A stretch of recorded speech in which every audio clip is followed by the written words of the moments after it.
जय श्री महाकाल हरिहर। हर मानव का सुख और दुख स्वयं में ही उत्पन्न होता है, स्वयं में ही निर्माण होता है, स्वयं में ही सृजन होता है, स्वयं में ही क्रिएट होता है।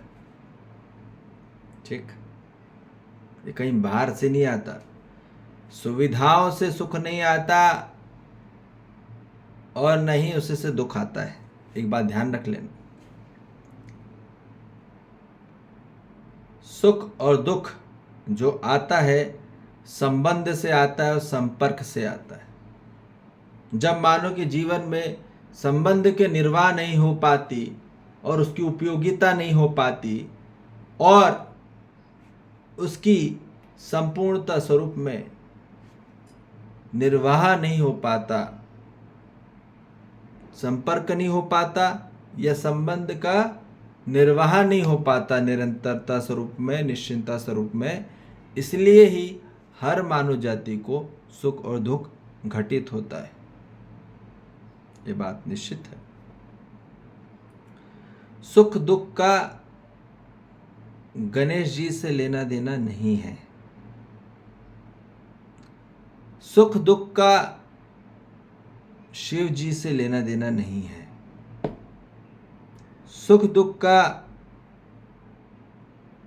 हनुमान जी से लेना देना नहीं है। सुख और दुख का लेना और देना सिर्फ और सिर्फ मानव से ही है। हमारे ये शरीर है, शरीर के अंदर जीवन है, उसमें एक और इकाई आती है मानव तत्व।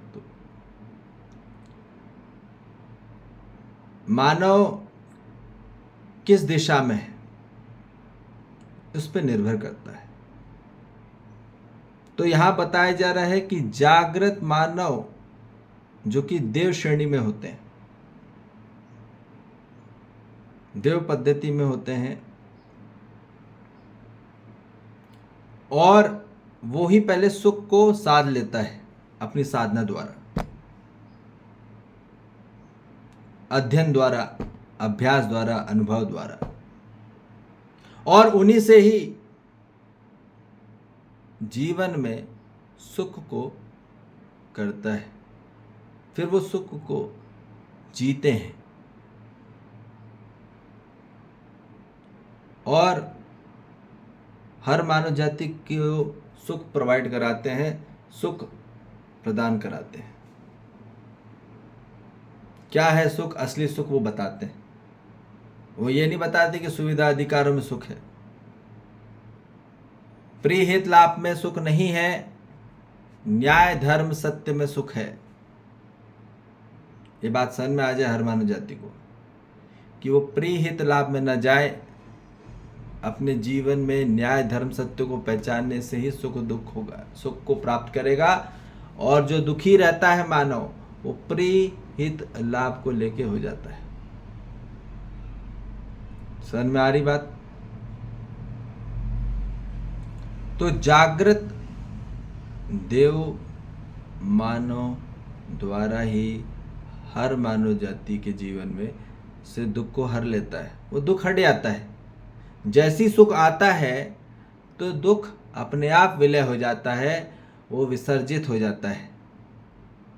यदि सुख का सृजन हुआ तो दुख का विसर्जन हो ही जाता है अपने आप, हटाना नहीं पड़ता। वो प्रकाश आता ही है तो अपने आप विलीन हो जाता है। और ये आता है सिर्फ और सिर्फ उनके अर्थ को जानने से। जो जागृत देव मानव हैं, उनके आपको अर्थ को जानना होगा, उनको बोध करना होगा, उनको बोधना होगा, उनको साधना होगा, उनको समझना होगा। जब आप उनको समझेंगे, उनके अर्थ को, उनके बोध को, उनकी तृप्ति को, उनकी भक्ति को, उनकी शक्ति को, उनकी शांति को, तब आप उनको जान पाएंगे। ठीक। और तभी हम बताए जा रहे मानव को इस और बढ़ना है। जागृत देव मानव बनना है। पहले तो जो मानव है, पहले मानव बनना है। तो मानव मानव नहीं रह पा के अब क्या रह जा रहा है, वो पशु में बन जा रहा है। उसको बनना है शेर, उसको बना रहे गधा, हर मानव को उल्लू बना रहे हैं, हर मानव को बेवकूफ़ बना रहे हैं, है ना, कुत्ता बना रहे हैं, है ना। हम क्या कर रहे हैं, हम एक दूसरे को क्या गाली मारते हैं, कुत्ते की गाली दे देते हैं, ठीक है ना, या किसी को शेर ही समझते हैं, ठीक है ना। हम समझते तो पशु ही हैं एक दूसरे को। यही पूरी पद्धति चल रही है, आदमी को शेर बनना है, ठीक है। अंबानी का स्टेटस है, अंबानी बोलते बेटा जीवन बनना है तो शेर बनो, ठीक है, नहीं तो नहीं बनो ऐसा, ठीक है। बनना है तो शेर की तरह बनो। तो वो अभी भी पशु ही बनना चाहते हैं। जो दुनिया का सबसे अमीर आदमी है वो खुद अभी पशु बनना चाह रहा है। तो वो तो अभी मानव ही नहीं बन पाया, देव मानव की तो भूल ही जाओ। तो इसलिए हर मानव जाति को पहले समझ में आ जाए कि बनना क्या है, होना क्या है और रह क्या रहा है। तो मानव रह क्या रह जा रहा है, वो भ्रमित पशु मानव रह जा रहा है। और जिस कारण से वो सिर्फ क्या होता है, वो सुविधा संग्रह करता है, सुविधा अधिकार को सुख समझ लेता है और उसी को वो हरता है। उसको लगता है कि सुविधा ही सुख है और अधिकार ही सुख है, तो उसको हर लेता है। मैं अपने राज अधिकार है, वो हर लेता है, छीन लेता है, अपनी तरफ खींच लेता है और फोर्सफुली। और जिस कारण से अब फिर वो उसी अधिकार से और उसी सुविधा से खुद ही वो दुखी पीड़ित रह जाता है। वो क्या होता है, फिर वो दुख को भोगता है। फिर जो उसने, उसको लगता था कि वो सुख है, दूर से लगता था सुख है, पर उसी से उसको दुख मिलने लग जाता है।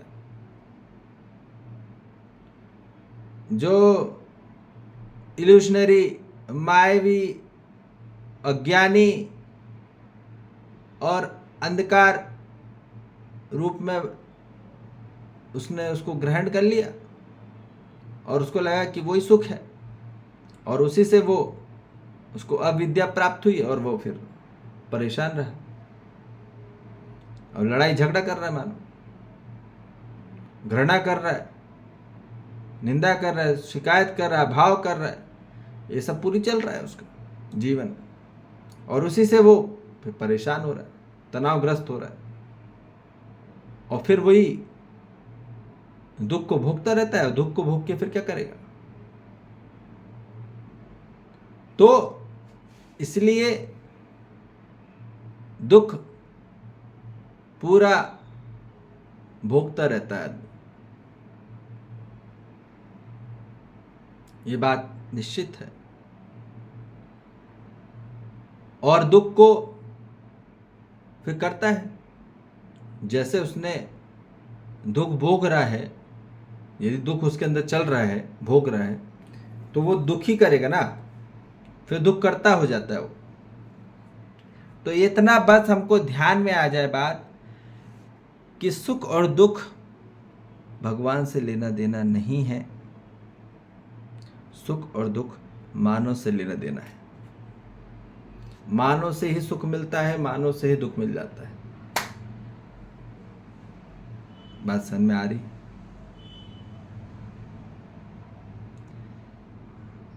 इसलिए ये हमको क्लियरिटी में बात समझ में आ जाए कि असली सुख और दुख जो है स्वयं में ही सर्जन होता है, स्वयं में ही संरक्षित होता है और स्वयं में ही विसर्जित होता है, स्वयं से निकलता है। तो याद रखो, दुखी व्यक्ति दुख ही विसर्जित करेगा, सुख नहीं कर सकता। इसलिए सुखी मानव ही सुख का विसर्जन करेगा। जो है, जो सादा है, जो क्रिएट किया, जो सृजन किया सुख को सादा है, तो वो उसके अंदर सुख ही अब आएगा और वो सुख ही बांटेगा। और यही चाहिए हर मानव जाति को।